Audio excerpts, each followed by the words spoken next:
여러분 안녕하십니까. 3천만 명이 넘는 국민의 개인정보를 유출시킨 쿠팡 사태와 관련해 정부가 긴급 대응에 나섰습니다. 정부의 현장 조사에선 쿠팡의 취약한 서버 인증 시스템이 사고의 원인으로 지목됐는데요. 전직 쿠팡 직원이 취약한 서버 인증을 이용해 로그인도 없이 정보를 빼냈을 가능성이 제기되고 있습니다. 쿠팡이 개인정보 보호 조치를 제대로 한 건지 의문이 드는 지점인데요. 경찰이 수사에 속도를 내고 있습니다. 먼저 고재민 기자가 보도합니다. 약 3,370만 명의 개인정보가 유출된 초유의 사태에 정부는 휴일인 오늘 긴급 관계부처 회의를 소집해 대응에 나섰습니다. 국민들께 많이 이용하시는 플랫폼사까지 침해 사고 및 개인정보 유출이 발생하게 되어 송구하다는 말씀 드립니다. 정부는 지난 19일 쿠팡의 최초 유출 신고 당시 4,500여 개였던 개인정보가 후속 조사 과정에서 3,370만 개로 늘어났다며 원인으로는 서버 인증 취약점이 지목됐다고 밝혔습니다. 공격자가 쿠팡 서버의 인증 취약점을 악용하여 정상적인 로그인 없이 3천만 개 이상의 고객 계정의 고객명, 이메일, 배송지 전화번호 및 주소를 유출한 것으로 확인하였습니다. 다만 서버 해킹을 통한 정보 유출인지 다른 공격 방식을 통한 범행인지 단정하기는 이르다며 현재까지 쿠팡 서버에서 발견된 악성 코드는 없다고 했습니다. 정부는 민관 합동조사단을 오늘부터 가동하고 향후 3개월간 다크웹을 집중 모니터링하는 등 2차 피해 방지에도 적극 나설 방침입니다. 오늘 대책회의에 참석한 쿠팡 측은 대규모 유출 사실을 밝힌 지 하루 만에 고개를 숙였습니다. 다만 일각에서 제기된 중국 국적의 전직 쿠팡 직원의 소행 주장에 대해서는 일단 말을 아꼈습니다. 정부의 조사나 수사가 이루어지면은 그런 부분들은 오히려 명확해질 거라고 생각을 하고 있습니다. 쿠팡이 개인정보 보호 관련 안전조치 의무를 위반했는지 여부가 핵심 쟁점으로 떠오르는 가운데 경찰도 수사에 속도를 내고 있습니다. 지난 25일 성명불상자를 수사해달라는 쿠팡 측 고소장을 접수한 경찰은 쿠팡 서버 기록 등 관련 자료를 이미 제출받아 분석에 착수했습니다. 경찰은 정보 유출 피의자를 신속히 검거해 피해를 최소화하도록 노력하겠다고 밝혔습니다. MBC 뉴스 고재민입니다. 쿠팡은 오늘 늦은 오후가 돼서야 사과문을 올렸는데요. 피해 고객에게 어떤 대책을 내놓을지에 대해선 전혀 언급하지 않았습니다. 쿠팡은 미국 증시에 상장돼 있는데요. 미국에서 사업을 하다 이렇게 사고를 냈다면 어떻게 됐을까요? 이혜선 기자가 취재했습니다. 대규모 고객 정보 유출 사고 발표를 하고 하루가 지났지만 쿠팡 홈페이지에는 하루 종일 사과문을 찾아볼 수 없었습니다. 취재진이 전화해 사과문이 왜 없는지 묻고 오후 4시 정부 긴급대책회의가 소집된 뒤에야 쿠팡 측은 사과문을 게시했습니다. 그마저도 바로 보이는 팝업 메시지가 아닌 광고 배너 옆을 클릭해야 볼 수 있습니다. 사과문에는 불편을 끼쳐 사과드린다면서도 피해 고객들에 대한 대책은 전혀 언급하지 않았습니다. 특히 유출이라는 단어는 아예 등장하지도 않았습니다. 앞서 쿠팡은 고객들에게 보낸 문자에도 개인정보 일부가 노출된 사고라며 유출이 아닌 노출이라는 표현을 썼습니다. 유출된 내용들을 좀 명확하게 확정하는 게 일단 우선 급하고요. 그 다음으로 급한 것은 재발 방지 대책을 수립하는 것이라고 생각을 합니다. 쿠팡의 활성 고객 수는 2,470만 명인데 유출된 정보는 3,370만 명에 달합니다. 탈퇴한 회원을 포함해 쿠팡을 한 번이라도 썼던 국민이라면 사실상 정보가 털렸을 수도 있다는 말입니다. 특히 쿠팡은 개인정보 유출이 올해 6월 24일부터 시작됐다고 했습니다. 정보 탈취 시도가 5개월 전에 시작됐는데 전혀 인지하지 못했던 겁니다. 전체 통 DB에 접근해가지고 한꺼번에 몇 천만 명이 나가는데 그거를 못 막았다. 대규모 DB가 나가는 데 있어서 쿠팡의 보안이 좀 허술했던 게 아닌가. 일각에서는 쿠팡이 미국에서 사업을 했어도 개인정보를 이렇게 관리했겠냐는 비판도 나왔습니다.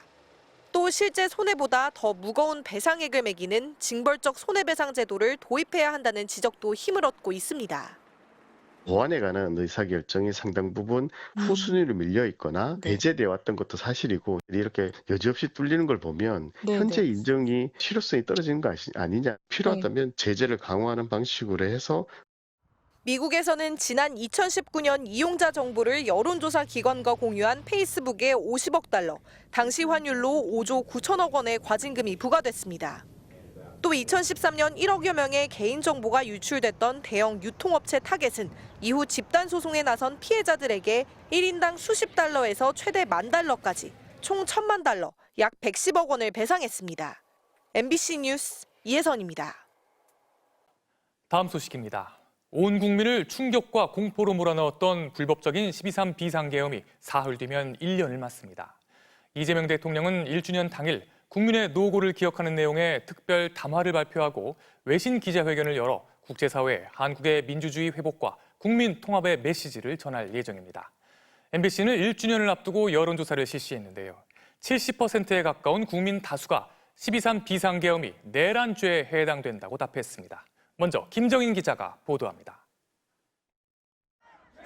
현재까지 드러난 사실관계를 고려했을 때 12.3 계엄이 내란에 해당한다고 보는지 물었습니다.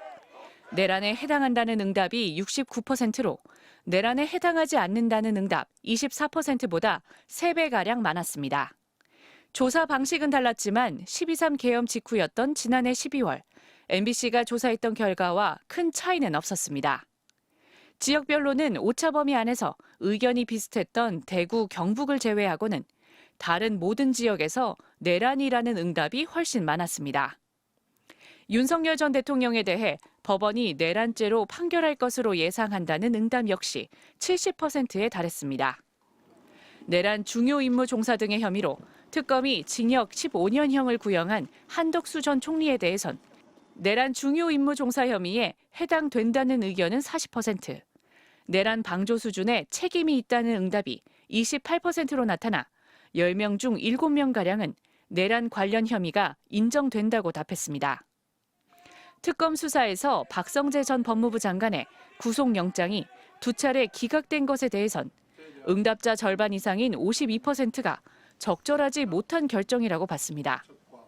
계엄 직후 윤 전 대통령과 통화하고 계엄 해제 의결을 방해했다는 혐의를 받고 있는 추경호 전 국민의힘 원내대표와 관련해선 응답자의 60%가 계엄 해제 투표를 방해했다고 본다고 답했습니다. MBC 뉴스 김정인입니다. 내란 재판을 담당하고 있는 지규현 재판부에 대한 의견도 물었는데요. 응답자 다수가 재판 진행에 문제가 있다고 답했습니다. 또 지난 대선에 개입했다는 비판을 받고 있는 조희대 대법원장의 사법부에 대해선 개혁이 필요하다는 의견이 그렇지 않다는 응답보다 많았습니다. 이어서 신준명 기자가 보도합니다.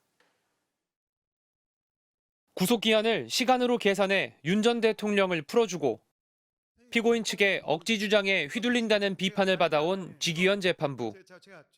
응답자의 63%가 지규현 재판부의 내란 재판이 공정하지 않고 진행 속도도 더디다는 주장에 동의한다고 답했습니다. 동의하지 않는다는 응답은 23%에 그쳤습니다. 조희대 대법원이 지난 대선에 개입한 의혹이 있기 때문에 법원 개혁이 필요하다는 민주당 주장. 이 주장에 대해 응답자의 47%가 사법부의 문제를 지적한 적절한 주장이라고 답했습니다. 사법부 독립을 훼손한 것으로 적절치 못한 주장이라는 응답은 37%였습니다. 이른바 윤어게인 세력과 절연하지 못하고 있는 국민의힘 지도부의 행보에 대해서도 물었습니다. 응답자 70%가 문제가 있다고 답했고 문제가 없다는 응답은 20%에 그쳤습니다. 특히 이념적으로 보수 성향인 응답자, 그리고 국민의힘 지지세가 높은 대구 경북 지역에서도 문제가 있다는 응답이 더 많았습니다. 계엄 이후 심해진 중국 혐오 주장에 대한 의견을 묻는 질문엔 극단적 주장이라 동의하지 않는다는 응답이 48%, 일리 있는 주장으로 동의한다는 의견은 38%였습니다. 이번 조사는 MBC가 코리아 리서치에 의뢰해 지난 21일부터 22일 이틀 동안 전국 성인 남녀 1,018명을 대상으로 온라인 패널 조사로 진행됐습니다. 잠시 뒤 방송될 탐사기획 스트레이트에서 더 자세한 여론조사 결과와 1년이 지났지만 여전히 반성 없는 내란 세력의 행태에 대해 집중 보도합니다. MBC 뉴스 신준명입니다. 지난해 김건희 씨를 수사하던 서울중앙지검 지휘부의 급작스러운 교체를 전후해 윤석열 전 대통령 부부가 박성재 당시 법무부 장관에게 메시지를 보냈다는 의혹이 최근 드러났죠. 그런데 몇 달 뒤 검찰이 김 씨를 무혐의 처분한 날 윤 전 대통령이 박 전 장관에게 사건과 관련된 메시지를 보내고 전화도 건 정황이 특검 조사에서 추가로 확인됐습니다. 구민지 기자입니다. 지난해 10월 17일 서울중앙지검이 도이치모터스 주가 조작 사건과 관련해 김건희 씨를 불기소 처분했습니다. 김 씨가 고발된 지 4년 반 만이었습니다. 시세 조정 범행을 인식 또는 예견하면서 계좌 관리를 위탁하거나 직접 주식 거래를 하였다고 보기 어려워 금일 피의자에 대해 혐의 없음 결정을 하였습니다. 그런데 이날 저녁 윤석열 전 대통령과 박성재 전 법무부 장관이 이 사건과 관련한 연락을 주고받은 정황을 내란 특검팀이 박 전 장관의 휴대전화를 포렌식하는 과정에서 포착했습니다. 그날 저녁 윤 전 대통령은 박 전 장관에게 도이치 검찰 수사가 불법 수사임을 한동훈이 알고도 사악한 의도로 인연을 끌었다는 취지의 텔레그램 메시지를 보낸 걸로 알려졌습니다. 한동훈 전 국민의힘 대표가 법무부 장관 시절 의도를 가지고 영부인 김 씨에 대한 수사를 마무리하지 않았다고 주장한 겁니다. 이어 박 전 장관에게 텔레그램으로 전화를 걸어 30분가량 통화도 한 걸로 파악됐습니다. 그런데 이 통화 약 2주 전인 국군의 날, 윤 전 대통령이 군 장성과의 술자리에서 한 전 대표를 잡아오라고 얘기했다는 법정 증언도 최근 공개됐습니다. 이 술자리는 이른바 비상대권 이야기가 나온 자리이기도 했습니다. 한동훈이하고 일부 정치인들 일부 호명하시면서 당신 앞에 잡아오라 그랬습니다. 당신이 총으로 쏴서라도 죽이겠다고 했습니다. 검찰 수사 개입 의혹 그리고 비상계엄 선포 의도와 관련해 새로운 실마리가 잡히고 있는 상황. 다만 내란 특검 수사 기간은 2주 남짓밖에 남지 않았습니다. 김건희 국정농단 특검은 조만간 해당 자료를 넘겨받은 뒤 검찰 수사 개입 의혹에 대한 수사에 착수할 예정입니다. MBC 뉴스 구민지입니다.